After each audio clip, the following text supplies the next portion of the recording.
In our second edition of Love Jihad book today.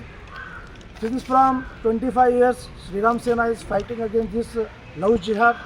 In Love Jihad from the Islamic terrorists, it is going on in throughout world.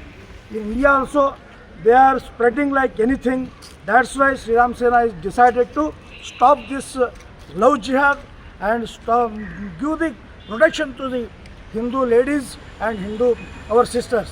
That's why we have launched this, we have inaugurated this book, and we have started one helpline for those who are suffering from this Love Jihad, and we are giving Trishul Diksha for the women in 100 places to get them brave and face this Love Jihad. Thank you. 25-30 ವರ್ಷದಿಂದ ನಮ್ಮ ಕರ್ನಾಟಕ ಅಷ್ಟೇ ಅಲ್ಲ, ಇಡೀ ದೇಶ ಅಷ್ಟೇ ಅಲ್ಲ, ಜಗತ್ತಿನಲ್ಲೂ ಕೂಡ ನಡೀತಾ ಇದೆ. ಇಸ್ಲಾಂ ತನ್ನ ಮತವನ್ನು ಜಾಸ್ತಿ ಮಾಡೋದು, ವಿಸ್ತಾರ ಮಾಡ್ಕೊಳ್ಳೋಗೋಸ್ಕರನೇ ಈ ಲವ್ ಜಿಹಾದ್ ಪ್ರಕ್ರಿಯೆ ನಡೀತಾ ಇದೆ. ಹಿಂದೂ ಹುಡುಗಿಯರನ್ನು ಫಸಾಯಿಸಿ ಪುಸ್ಲಾಯಿಸಿ ಬೇರೆ ಬೇರೆ ರೀತಿಯ ಒತ್ತಡದಿಂದ ಅವರನ್ನು ಮತಾಂತರ ಮಾಡಿ ಅವರನ್ನು ಭಯೋತ್ಪಾದಕರನ್ನು ಮಾಡ್ತಾ ಇದ್ದಾರೆ. ಕಳ್ಳ ಒಂದು ದಂಧೆಯನ್ನು ಮಾಡುವಂಥ, ವೇಶ್ಯಾವಾಟಿಕೆ ಮಾಡುವಂಥ, ವಿದೇಶದಲ್ಲಿ ಮಾರಾಟ ಮಾಡುವಂಥ ಪ್ರಕ್ರಿಯೆ ಕೂಡ ನಡೀತಾ ಇದೆ.